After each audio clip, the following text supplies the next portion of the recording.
ঢাকা পড়ে গেছে।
কি ঘটেছে?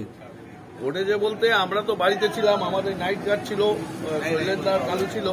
হঠাৎ আমাদের ফোন করে যে একটা ট্রেলার যারা রেলওয়ে কন্ট্রাক্টরের গাড়ি হিসাবে কাজ করছিল, যার এসে আমাদের পৌরসভার সামনে গেটের পাশে সজোরে ধাক্কা মারে। কোনো মানুষ হয়তো ক্ষতি হয়নি, কিন্তু দাঁড়িয়ে থাকা ওখানে কিছু গাড়ি ক্ষতি হয় এবং আমাদের পৌরসভার একটা মোটামুটি 20 ফুটের মতো একটা পাঁচিল গিল সমেত ভেঙে উবড়ে ফেলে। কি চাইছেন এখন? এখন আমাদের বক্তব্য, যেহেতু ওটা একটা জায়গা, যাতে যে গাড়ি ধাক্কা করেছে সে তার দায়িত্ব নিয়ে পাঁচিলটা সারানোর ব্যবস্থা করুক, এবং আমাদের এখান থেকে ড্রাইভারও আছে, কারোর সাথে খারাপ ব্যবহারও করা হয়নি। গাড়ির যে মালিক আছে তাকে আসতে বলা হয়েছে, পরিস্থিতি দেখে সরজমিনে দেখে যা সিদ্ধান্ত হবে। ওই টার্নিং মুহূর্তে প্রায় সময়ই হচ্ছে দুর্ঘটনা ঘটে মিউনিসিপ্যালিটি পাঁচিলেতে, সে ব্যাপারে কোনো কিছু? দেখুন, মিউনিসিপ্যালিটি তো আর আজকেকার নয়, 150 বছরের মিউনিসিপ্যালিটি, ফলে মিউনিসিপ্যালিটি পাঁচিল ওখানে 150 বছর আগে থেকেই আছে। মুশকিল কি, এই যে লেভেলে বড় বড় ট্রেলার ঢুকছে এখানে, সেই ঢোকাটাকে কন্ট্রাক্টরের ট্রেলার যেভাবে ঢুকছে, এতে আমরা রাস্তার যানজটও দেখছি।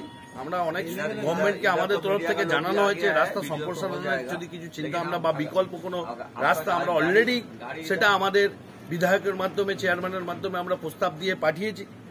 এখন দেখা যাক, কারণ বললেই তো আর 150-200 বছরের সমস্যা একদিনে সমাধান হবে না। তবে পৌরসভার পাঁচিল ওখানে 150 বছর ধরে আছে, ওটা তো আর নতুন নয়।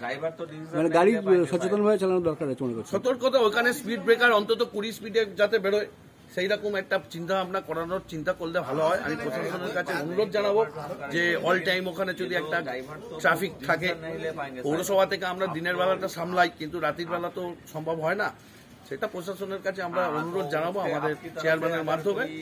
তবে এই গাড়িটার সম্বন্ধে যতটা আমরা জানতে পারলাম প্রত্যক্ষদর্শীর কাছ থেকে, একটু বেপরোয়াভাবেই আসছে, কারণ ওখানে একটা কল ছিল, সাইডে একটা কলের পাইপ ছিল, কলটাকেও ড্যামেজ করেছে। তার মানে এর কোনো খালাসিও নেই, ফলে একা একটা ড্রাইভার এত বড় একটা 20-30 ফুটের মতো ট্রেলার নিয়ে আসছে, এটাও আমাদের কাছে একটু সন্দেহজনক লাগছে। কারণ একটা ট্রেলারে সম্ভবত খালাসি থাকে। এবার ভদ্রলোক হিন্দি ভাষী, বিহারের লোক, বুঝছেও না কিছু, কন্ট্রাক্টরও বিহারে। আমরা রিকোয়েস্ট করেছি তাকে যে এসে দেখে যান, এবং ড্রাইভারের সাথে কোনো কেউ খারাপ ব্যবহারও করেনি। ওকে বলা হয়েছে গাড়িটা রেখে, প্রশাসন পুলিশ আছে, পুলিশ এসে ব্যাপারটাকে দেখবে, দেখে ইনভেস্টিগেশন হবে, হওয়ার পর ডিসিশন নেওয়া হবে যা নেওয়া। আপনার নাম? আমার নাম চন্দন চ্যাটার্জি।